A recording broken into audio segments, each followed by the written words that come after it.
Hey, beautiful people. Welcome or welcome back to Well with Mika, where we talk real wellness for your real life. I'm Mika, your cultural wellness ally. So, as we know, October is Breast Cancer Awareness Month. And you've probably seen the pink ribbons, the walks, the posts. But I also need to share something that often gets buried under all that pink. Black women are about 40% more likely to die from breast cancer than white women, even though we're diagnosed at similar or even slightly lower rates. So I just want you to let that sink in for a second, okay? We're dying at higher rates, not because our bodies are weaker, but because the system wasn't built with us in mind. So today we're just going to go beyond awareness into what actually matters, what's different about breast cancer in black women, why we face worse outcomes, and most importantly, the concrete steps that you can take to protect yourself and advocate for the care that you deserve or your loved ones. So let's talk about why this disparity exists, because understanding the why is going to help us. It's going to help us to know, what to fight against. Number one is we're diagnosed younger. Black women are more likely to be diagnosed before age 40, which is when most screening guidelines say to start mammograms. The recommendation is to start at 40, but yet we're being diagnosed younger. So we're getting sick during the years where we're told we don't even need to worry about it. I actually um, I had a friend in school who passed away before she was even 35 from breast cancer. And I was shocked because I didn't, at the time, I'm in my 20s, I didn't even, or early 30s, I didn't equate, I didn't equate breast cancer and being that young. So, this is a real thing that we're dealing with. Number two, we get more aggressive types. Black women are more likely to be diagnosed with triple negative breast cancer, and which is the aggressive form that's harder to treat and does not respond to the common hormone therapies. And it also tends to show up in younger women. Number three is, we have denser breast tissue. This makes mammograms less effective at catching cancer early. Many women don't even know that they have dense breasts because doctors don't always tell them. And that dense tissue shows up white on the mammogram, and so does cancer. So it makes it harder to see.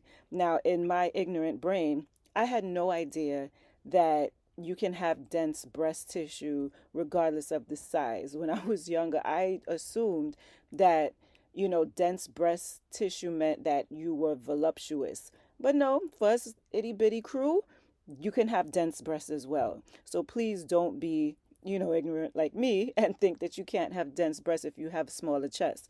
We can all have dense breast tissue, and black women tend to have that denser breast tissue.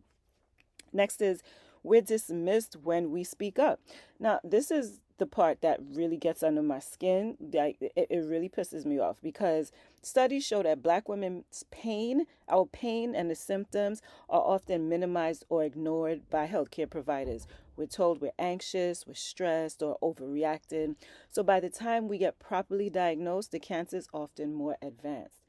And now, this is not just in breast cancer. We see this across the board when it comes to healthcare.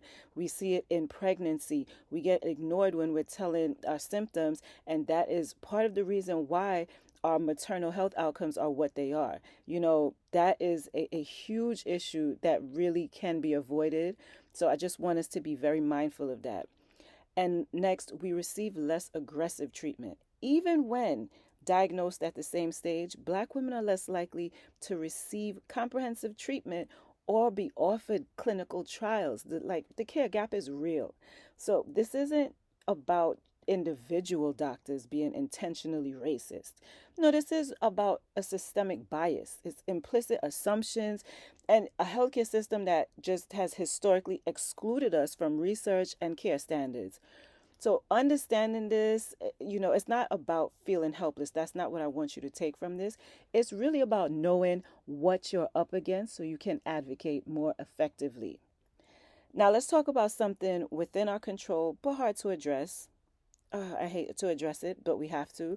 The strong black woman syndrome. Oh gosh. I mean, we're strong. We know we're strong, right? But how many of us have been raised to push through pain, to not complain, to keep going no matter what? we wear our strength like armor. I mean, it's pride, right? And we're like, yo, we strong. We do what we got to do. And that strength has helped us survive so much. So I'm not dismissing that, but it can also kill us. Okay? When we feel a lump and tell ourselves, oh, it's probably nothing. When we downplay our symptoms to the doctor because we don't want to seem dramatic. When we put everyone else's needs before our own health because that's what we do. We're caretakers, we're nurturers. That's not always strength. It's not always the right thing. That's survival mode, and we deserve more than survival. We've been conditioned to believe that taking care of ourselves is selfish, that advocating for our health is being difficult, that if we just work harder, eat better, pray more, we won't get sick. Nope, not true. Breast cancer does not care about how strong you are. It don't care how much you've sacrificed for others. And waiting too long to get checked because you're too busy or you don't want to bother anybody, that could be the difference between catching it early and catching it late. All right? So part of breast cancer awareness for us means unlearning the idea that we have to suffer in silence to be considered strong. Let that strength show in how you discuss your ailments. Not, you don't have to discuss it in a complaining type of energy, with that type of energy, but with a look, this is what I'm going through. What are you going through? Check yourself, check on yourself. Okay, let's get practical about some early detection, because just get a mammogram is not the full picture. I need you to know you're normal. Self exams aren't about finding cancer. They're about knowing what your breasts normally feel like, so you notice when something changes. So I won't say it's not about finding it, because yes, that's part of the process, but I really want you to think of it as, okay, I know that this is my norm, so I know when something ain't right. Check for lumps, thickened areas, changes in shape, nipple discharge, skin changes, or anything that just feels off, because you need to know so that you can figure out, okay, this is not right, and now, okay, I know that this isn't right, let me go get it checked. I can tell you, when I was pregnant with my last child, I felt a lump, and I surely took myself to go get it checked. And was it fun to have to get a biopsy during pregnancy? No, but I would have rather gotten it checked to know that, what we're dealing with, so that by the time I delivered, we know what steps to take. Please, be proactive. Look at yourself, know yourself, so that you know when things are off. Start earlier if you have risk factors. Family history, dense breasts, or being a black woman under 40 are all reasons to start screening earlier than 40. Don't wait for someone to tell you it's time. I know that that also comes with possible added costs, because insurance might say, oh, look, you're not at the age yet, so we're not going to cover it. Maybe that's a conversation with your provider. Maybe they can put it in a way that insurance can, definitely cover it. But I understand that that's a hurdle that some of us might face, but there are ways that we can possibly bypass that. Okay, we just have to do some research. Ask about breast density. After your mammogram, ask, do I have dense breasts? If yes, then ask a follow up. Should I have additional screening, like an ultrasound or an MRI? Don't be afraid to ask those questions. Next, know the limits of mammograms. They're important but not perfect, especially with dense tissue. If you feel something but the mammogram is clear, push for more testing. Don't ignore symptoms. Most breast cancers are found by women themselves, not by the mammogram. So this goes back to knowing yourself. If you feel a lump or notice changes, please don't wait for your next scheduled screening. Speak up. Talk to if one doctor dismisses you, go back to the other one, go back to your primary care, who your GYN. Just make sure that you don't let it fall to the wayside. Follow up, get a second opinion if possible. Now, how can you advocate when you're being dismissed? This is the part I wish I didn't have to include, but it's crucial. Here's what to say when you're not being heard. Look, I need you to document my concerns in my chart. This simple phrase makes providers take you seriously, because it creates a paper trail. They don't want to be able to say, oh, that patient didn't talk to me, and then now you see in the chart, well, it says right here that you wrote it right here. So there's no denying that you requested it, that it's there, it's in your chart, so everyone's clear. Next is, I want a diagnostic mammogram, not just a screening. Diagnostic mammograms are more thorough. So if you have symptoms, you need diagnostic, not screening. Okay. What are my options if this test comes back normal, but I still feel something? Don't leave without a plan for next steps. Okay. That's the question you ask. Next, I'd like a second opinion. You don't need permission to get a second opinion. If something feels wrong, keep pushing, okay? You just let them know, I'd like a second opinion, please. Thank you. You don't have to be nasty about it, but you do have to speak up. Also, you can bring someone with you. Studies show that when black women bring an advocate, they take it more seriously.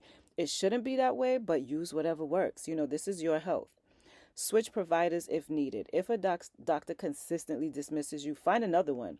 Your life is worth the inconvenience. Look, if somebody is not paying you any mind, if somebody's dismissing you and you feel that you have a gut feeling that something is off, there is no harm in going to get a second opinion or switching your doctor completely. Remember, look, you are not being dramatic. You are not wasting anyone's time. Your concerns are valid, and early detection can save your life or your loved one's life.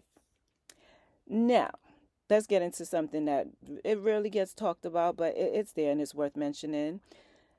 Breast cancer affects men too. It's rare, probably accounting for about less than 1% of all breast cancer cases, but it happens. And because it's rarely discussed, men often ignore the symptoms until cancer is advanced. So, brothers, please, if you feel a lump behind a nipple, notice nipple discharge, or see any breast changes, get it checked. Don't wait. Women, if you notice something, if your man mentions to you, your brother, your whoever mentions to you or in conversation, hey, something don't feel right there, please tell them to go and get themselves checked. Health is not a gender thing, it's a family thing. And when one of us takes care of ourselves, we make it easier for everyone else to do the same. Now, no one can guarantee that we won't face illness, but the research does show that certain habits can reduce breast cancer risk. So let's focus on the ones with the strongest evidence. Number one is move your body regularly. Exercise is one of those things that are proven in terms of reducing your breast cancer risk. It does not have to be the gym. Walk, dance, play with your kids, just move consistently. Next, I want you to limit alcohol. Even moderate drinking increases breast cancer risk. If you drink, keep it minimal. Maintain a healthy weight. Excess weight after menopause increases your risk, particularly for hormone positive breast cancers. Next, breastfeed if you can.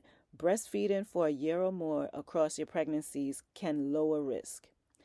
Then know your family history. If breast or ovarian cancer runs in your family, you might benefit from genetic testing or maybe even more aggressive screening. And like I said, these aren't guarantees, but they're forms of protection. They're ways, you just want to love yourself on purpose because, you want to get it before there's a problem.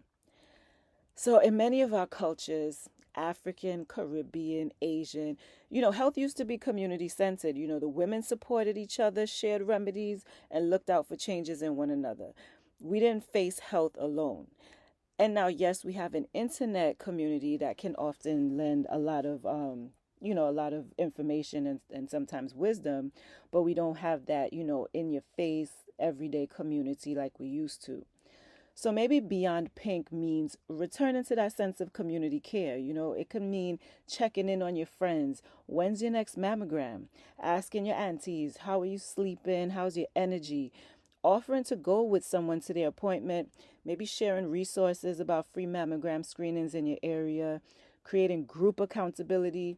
That could be something like book clubs, things like that. Or maybe for health appointments instead, these small questions and actions, they save lives. We can't control the healthcare system overnight, but we can control how we show up for each other.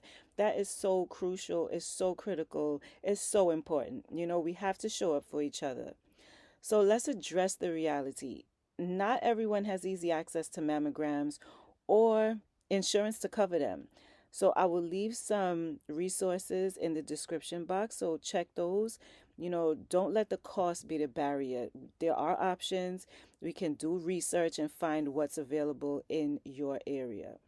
So as we close out our Breast Cancer Awareness Month, let's just be real. Awareness isn't a ribbon. It is responsibility. It's It's paying attention. It's refusing to wait until it's too late. This week, for the rest of the weekend, I challenge you, please schedule that checkup. Even if it's been a few years, do it. Do a self exam just so that you know you're normal. Ask about your breast density at your next mammogram. Check in on someone you love. Make it a real conversation about their health. And unlearn some of the ideas that, strong black woman, that conditioning that tells you to suffer in silence. I don't want, I want you to be strong, but I don't want you to suffer in silence. Please do not equate the two. And if you're walking through your diagnosis, your treatment, or recovery right now, please understand that you are seen. Your strength is seeking help, not in going through this alone. So I want us to really flip that fear into freedom, freedom to live in a body that you care for, a body you know, and a body that you advocate for. So, as always, thank you for listening, family, beautiful people.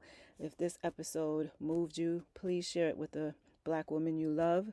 Tag them in it, send them the link. Start that conversation, leave a comment. And as always, please take care of yourself. Be the foundation for your family wellness. And as always, happy health and peace.